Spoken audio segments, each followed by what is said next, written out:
So you want to make notes. तुम book खोलते हो, नोटबुक लेते हो और एक एक इम्पॉर्टेंट लाइन को कॉपी पेस्ट करना शुरू कर देते हो। Wow, so many words. मतलब तुम में और एक जेरोक्स मशीन में कोई फर्क ही नहीं है।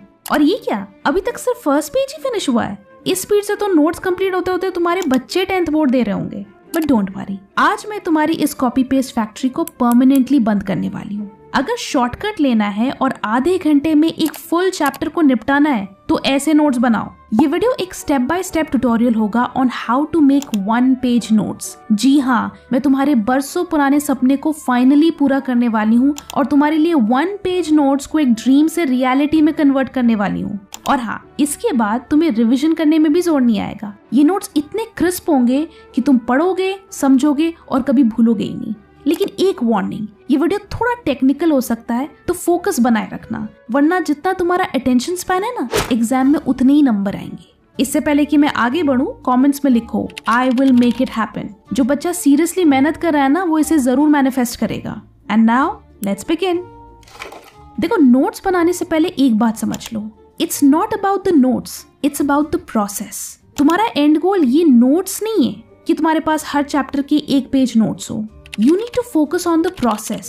नोट्स का पर्पस है क्लैरिटी, मेमोराइजेशन, कंसोलिडेशन। नोट्स ऐसे होने चाहिए कि तुम्हें खुद को समझ आए कि चैप्टर की मेन आइडियाज क्या है। जब तुम पहली बार किसी चैप्टर को पढ़ते हो तो सब कुछ कितना कॉम्प्लिकेटेड एंड ओवरवेलमिंग लगता है। नोट्स का काम है उस कॉम्प्लेक्स इंफॉर्मेशन को सिंप्लीफाई करना, ताकि तुम्हारा ब्रेन बोले हाँ भाई अब समझ आया। जब तुम बड़े बड़े answers, bullet points, mind maps या फ्लो चार्ट्स में लिखते हो तो तुम्हारा ब्रेन उसे एक्टिवली प्रोसेस करता है और इसी वजह से वो ज्यादा देर तक याद भी रहता है। विजुअल्स जैसे एरोज, डूडल्स और डायग्राम्स एक्स्ट्रा मेमोरी एंकर्स बन जाते हैं। फॉर एग्जाम्पल, हिस्ट्री बुक की लंबी लंबी कहानियां जब तुम एक फ्लो चार्ट के फॉर्म में खुद को एक्सप्लेन करते हो तो सारी डिटेल्स सिंप्लीफाई हो जाती हैं और याद भी रहती हैं। अब एग्जाम से एक दिन पहले पूरी टेक्स्ट बुक को पढ़ना तो आसान है नहीं, तो तुम्हारे यही नोट्स एक रेस्क्यू प्लान की तरह काम करते हैं। अगर तुमने एक बड़े चैप्टर को 15 की पॉइंट्स में कंप्रेस किया है तो एग्जाम से एक दिन पहले वो 15 पॉइंट्स रिवाइज करना 25 पेज के चैप्टर को पढ़ने से ज्यादा इफेक्टिव है। सो अगली बार जब तुम नोट्स बनाओ, याद रखना नोट्स खुद एंड गोल नहीं है, ये एक टूल है, एक शॉर्टकट जिससे तुम्हारी अंडरस्टैंडिंग और लर्निंग और स्ट्रांग होती है।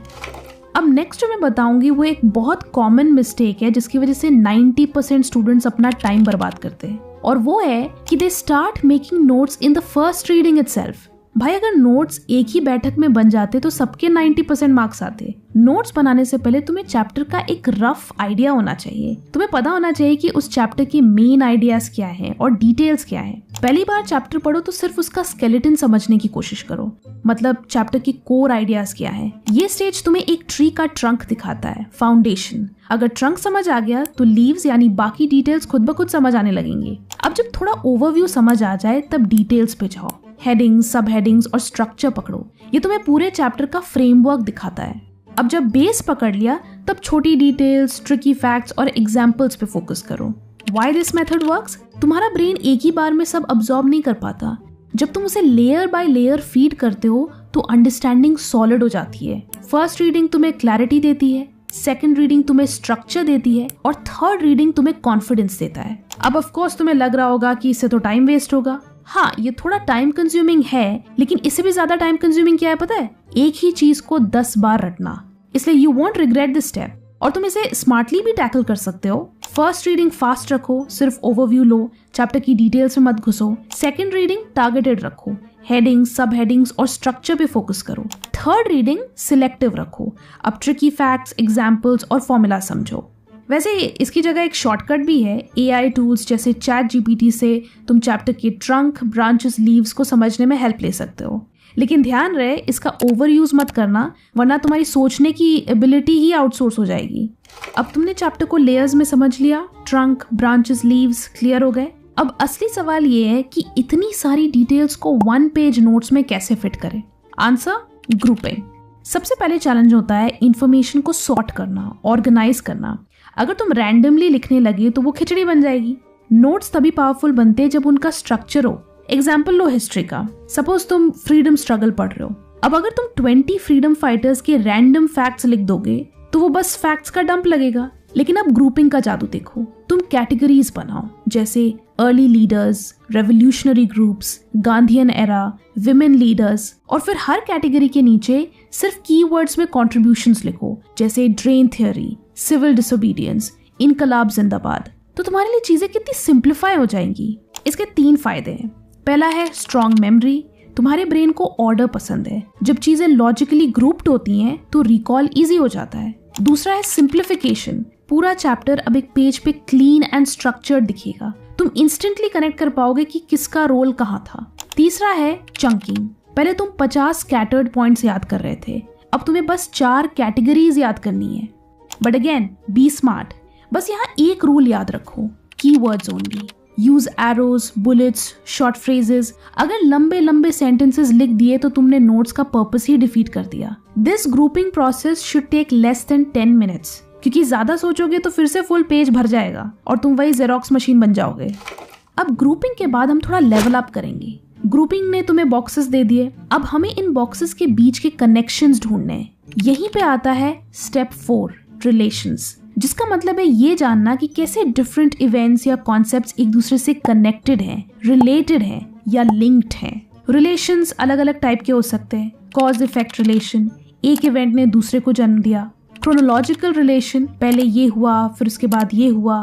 कंसेप्चुअल लिंक, 2 आइडियाज अलग लग रहे थे पर असल में दोनों एक ही कोर कॉन्सेप्ट से निकले होते हैं। 4th है ट्रांसफॉर्मेशन, कोई प्रोसेस इवॉल्व होके एक न्यू स्टेज बन गया। और इन सब को शो करने का बेस्ट तरीका है एरोज, सिंपल एंड क्लीन। जब तुम अपने नोट्स में एरोज बनाकर शो करते हो, ये इससे निकला या ये इसके बाद हुआ, तो तुम्हारा ब्रेन ऑटोमेटिकली उन पॉइंट्स को एक कहानी की तरह ट्रीट करता है। रिजल्ट, फैक्ट्स अलग अलग पॉइंट्स के जैसे नहीं लगते, वो एक स्टोरी लाइन बन जाती है जो एग्जाम के वक्त एक फ्लो में याद रहती है।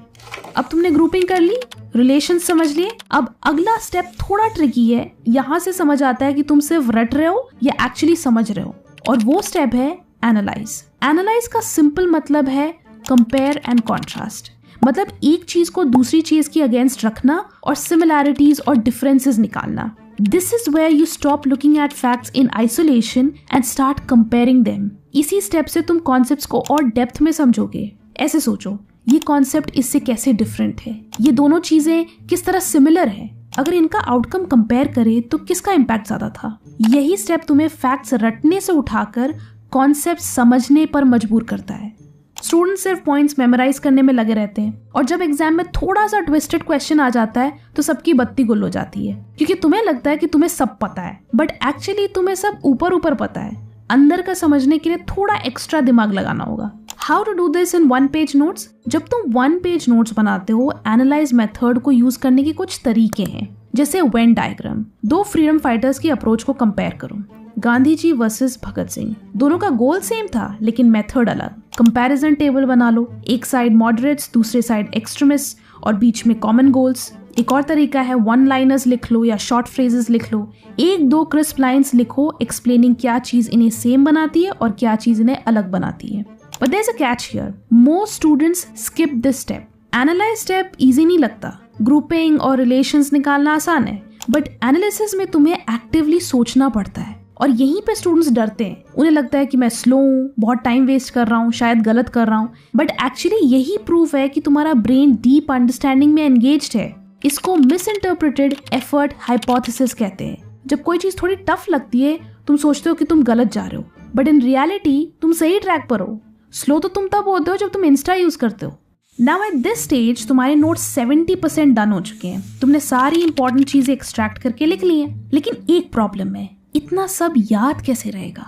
सो उसके लिए है स्टेप 5, दैट इज एम्फसाइज। देखो, एट दिस पॉइंट तुम्हें रफली समझ आ गया होगा कि कौन सा पॉइंट या कौन से कॉन्सेप्ट्स एग्जाम के लिए क्रूशियल है। तुम्हारा काम है उन हाई प्रायोरिटी कॉन्सेप्ट्स को अपने 1 पेज नोट्स में इतना डिस्टिंक्ट बनाना कि एक ग्लांस में आंखों को याद रह जाए। अब तुम में से आधे लोग हाइलाइटर की दुकान खोलकर शुरू हो जाओगे। हमें रेनबो नहीं बनाना है, थोड़ा क्रिएटिव बनो। यूज वियर्ड शेप्स जैसे zigzag borders, circles, thick arrows. Thick arrows show flow, movement, logic, और खबरदार अगर 2 से ज्यादा हाइलाइटर्स यूज कर लिए तो। और सबसे ज्यादा पावरफुल हैक, विजुअल एग्जैजरेशन। मतलब जो चीज एग्जाम के लिए इंपॉर्टेंट है उसे बड़ा लिखो या बबल के अंदर लिखो। रिमेंबर, ब्रेन को विजुअल्स चाहिए होते हैं और जब तुम किसी पॉइंट को विजुअली एम्फसाइज करते हो तो वो एक ऑटोमेटिक मेमोरी ट्रिगर बन जाता है। लेट्स से तुम्हारे पास 2 कॉन्सेप्ट्स है, ए और बी। अब तुमने कॉन्सेप्ट ए के 3 पॉइंट्स लिखे और कॉन्सेप्ट बी के 2 पॉइंट्स लिखे, तो तुम्हारे नोट्स कुछ ऐसे दिखेंगे, एक straight boring list.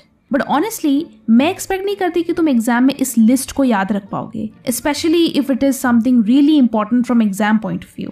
So here's the fix, अगर तुम वही सेम इन्फो थोड़ा क्रिएटिव तरीके से लिखो, जैसे कि ये, तो पिक्चर ही अलग हो जाती है। अब तुम्हें सिर्फ पॉइंट्स याद नहीं रहते, तुम्हें वो शेप और फ्लो भी याद रहता है। Now you remember it in a more distinctive and memorable way. ये शेप अपने आप में तुम्हें पॉइंट्स रिकॉल करने में हेल्प करेगा, बिकॉज यू नो कि इसके पॉइंट्स ऐसे फैले हुए थे। That is why this step is crucial. And now the final thing, at this point तुम्हारे नोट्स बन चुके हैं, लेकिन प्रोसेस अभी भी कंप्लीट नहीं हुआ है। अभी सबसे पावरफुल चीज बाकी है, रिविजन, क्योंकि ये किए बिना टॉपर लेवल रिटेंशन इम्पॉसिबल है। और रिविजन का मतलब ये बिल्कुल भी नहीं कि तुम नोट्स खोलो, आंखों से 2 मिनट स्कैन करो और बोलो हाँ हो गया। No, that's self deception. तुम बस मटेरियल से फेमिलियर हो रहे हो, कुछ रिवाइज नहीं कर रहे। रियल रिविजन तब होता है जब तुम अपने दिमाग को एक्टिवली चैलेंज करते हो। ट्रिक ये है कि हर बार रिविजन करते वक्त अपनी बुक या नोट से बिल्कुल भी हेल्प मत लो। एक फ्रेश पेज लो और फिर से सब कुछ अपनी मेमोरी से रिकॉल करके खुद से लिखो। इसका फायदा क्या है? विद ईच रिविजन तुम्हारी नोट्स की साइज श्रिंक होते जाएगी। पहले तुमने फुल सेंटेंसेस लिखे होंगे, अब वो कीवर्ड्स में कन्वर्ट हो जाएंगे। नेचुरल फिल्टरिंग होती है। हर बार रिवाइज करते टाइम तुम्हें और अच्छे से समझ आएगा कि किस चीज पर ज्यादा ध्यान देना है और किस चीज पर कम ध्यान देना है, तो तुम्हारे नोट्स और भी ज्यादा कंसाइज बनेंगे। प्लस जब तुम खुद से लिखते हो बिना नोट्स देखे, तुम्हारी मेमोरी इंप्रूव होती है। Also you get to know your mistakes. अगर तुम्हें कुछ अच्छे से याद नहीं है या कोई कंफ्यूजन है, वो इसी स्टेज में क्लियर हो जाता है। This is less time consuming and more effective. हर बार जब तुम इस तरह रिवाइज करते हो तो तुम्हारा फोकस प्रेजेंटेशन या परफेक्शन पे नहीं, सिर्फ रिकलेक्शन पे होता है। एंड दैट वे तुम और अच्छे से रिवाइज करते हो। एंड रिजल्ट, पहले तुम्हारे नोट्स शायद 1.5 या 2 पेजेस के थे, अब 2 रिविजन्स के बाद वो श्रिंक होकर आधे पेज में फिट हो गया है। मतलब तुमने एकदम अल्ट्रा कंसाइज नोट्स बना लिए हैं। अब तुम्हारे ऊपर है, तुम्हें एग्जाम से पहले ये हाफ शीट नोट्स देखने या मोर डिटेल नोट्स देखने। ईदर वे तुम एग्जाम में फोड़ने के लिए 100% रेडी हो। So this is the full process of making 1 page notes. जाते जाते एक इम्पॉर्टेंट बात मैं क्लियर करना चाहती हूँ, हर चैप्टर या हर सब्जेक्ट के लिए नोट्स बनाना मैंडेटरी नहीं होता। नोट्स तभी बनाओ जब कोई चैप्टर फैक्ट्स या डिटेल से ओवरलोडेड हो, अदरवाइज प्लीज स्किप इट। और अगर कोई टॉपिक कॉन्सेप्ट बेस्ड है तो तुम अपनी अंडरस्टैंडिंग के लिए ऐसे ही रफ नोट्स या माइंड मैप्स बना सकते हो। But again, don't aim for perfection, aim for clarity. Always remember, smart study का मतलब है सिलेक्टिव एफर्ट। उतनी मेहनत करो जितना जरूरी हो। अगर ये वीडियो हेल्पफुल लगा तो गिव इट अ लाइक। वैसे एग्जाम से पहले पढ़ने का सही तरीका सीखना है तो ये वीडियो देख लेना, सारे डाउट्स क्लियर हो जाएंगे। Thanks for watching and stay focused.